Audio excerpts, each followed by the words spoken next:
அரசமைப்பு சட்டத்தை தூக்கி எறிவதற்கு அல்லது நீர்த்துப் போகச் செய்வதற்கு மதவாத சக்திகள் முயற்சித்துக் கொண்டிருக்கின்றன. இந்த சூழலில் அரசமைப்பு சட்டத்தை பாதுகாக்கும் பொறுப்பு ஒவ்வொரு ஜனநாயக சக்திக்கும் உள்ளது. அதை உணர்த்தும் வகையில் விடுதலை சிறுத்தைகள் கட்சியின் சார்பில் அனைத்து மாவட்டங்களிலும் இன்று உறுதிமொழி ஏற்கிறோம். அத்துடன் இன்று தமிழீழ தேசிய தலைவர் மேதகு பிரபாகரன் அவர்களின் பிறந்த நாள். தாயகம் தேசியம் தன்னாட்சி என்கிற தமிழர் இறையாண்மைக்கான கோட்பாடுகளை முன்வைத்து களமாடி உலகின் கவனத்தை ஈர்த்த பேராளுமை அண்ணன் பிரபாகரன் அவருடைய பிறந்த நாளில் அவருடைய ஈகத்தை நினைவு கூர்ந்து அவருக்கு நன்றி பெருக்கோடு வீர வணக்கம் செலுத்துகிறோம்.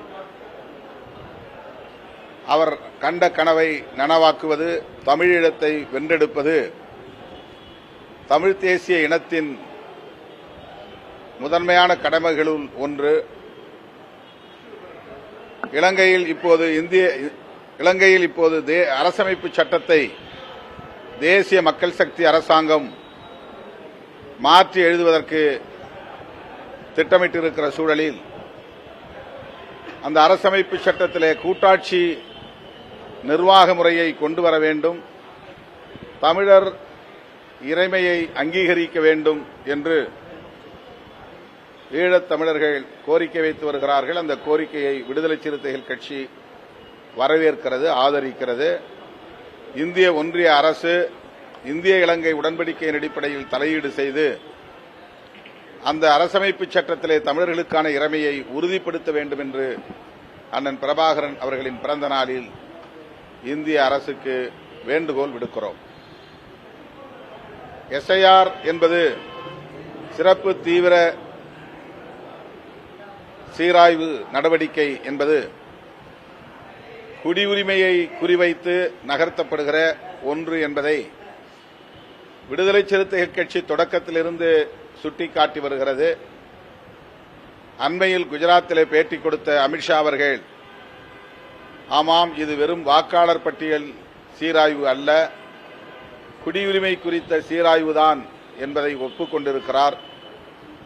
தேர்தல் ஆணையத்தை பயன்படுத்தி குடியுரிமை திருத்தச் சட்டத்தை நடைமுறைப்படுத்துவது, தேசிய மக்கள் பேரேட்டை உருவாக்குவது அரசமைப்பு சட்டத்தையே கேலி கூத்தாக்கும் ஒரு முயற்சி.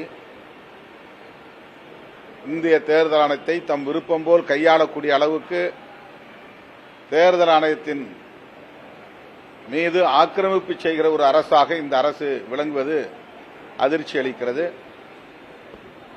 எனவே விடுதலை சிறுத்தைகளை பொறுத்தவரையில் எஸ்ஐஆர் என்கிற இந்த நடவடிக்கையை முற்றாக கைவிட வேண்டும் என்று வலியுறுத்துகிறோம்.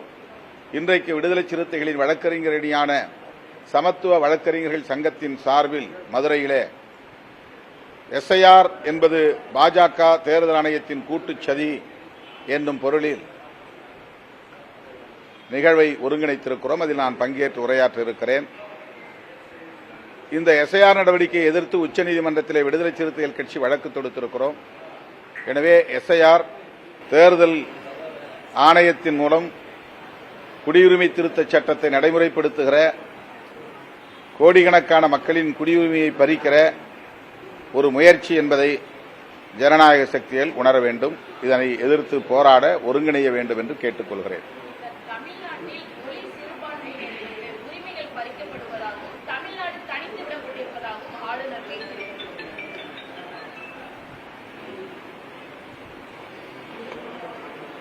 தமிழ்நாட்டை யார் தனிமைப்படுத்தி இருக்கிறார்கள் என்பதை அவர் விளக்க வேண்டும்.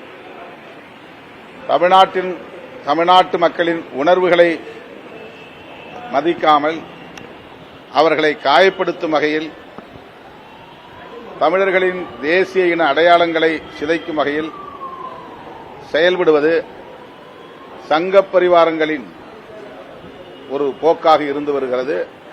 அந்த பாசறையில் பயின்றவர் நம்முடைய ஆளுநர் என்பதனால் அவருடைய நடவடிக்கைகளும் அவ்வாறே அமைந்திருக்கின்றன என்பதுதான் உண்மை.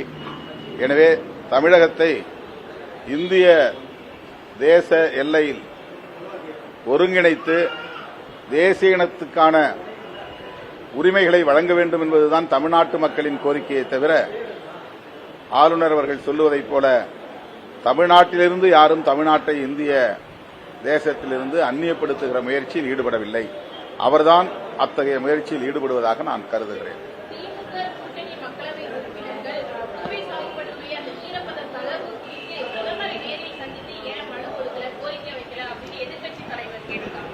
இந்த கூட்டத்தொடரில் கட்டாயம் திமுக தலைமையிலான கூட்டணி கட்சிகளை சார்ந்த நாடாளுமன்ற உறுப்பினர்கள்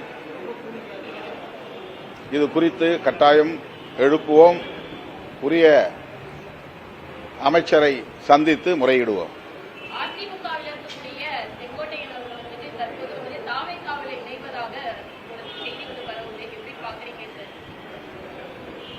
அது எந்த அளவுக்கு உறுதியான தகவல் என்று தெரியவில்லை. சேர்ந்த பிறகுதான் தெரியும். அவர்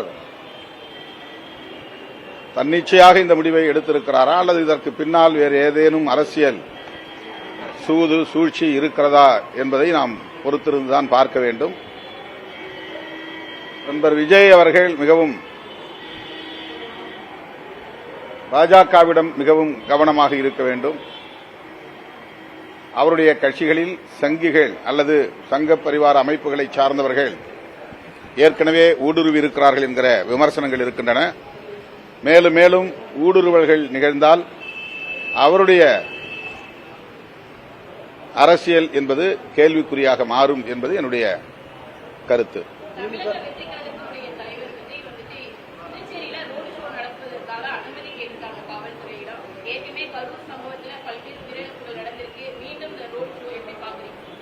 எங்களை பொறுத்தவரையில் எந்த அரசியல் கட்சியும் ரோட் ஷோ போன்ற நடவடிக்கைகளில் ஈடுபடக்கூடாது என்று ஏற்கனவே நடைபெற்ற அனைத்து கட்சி கூட்டத்தில் நாங்கள் வலியுறுத்தி இருக்கிறோம். அதுதான் தொடர்ந்து எங்களுடைய நிலைப்பாடு.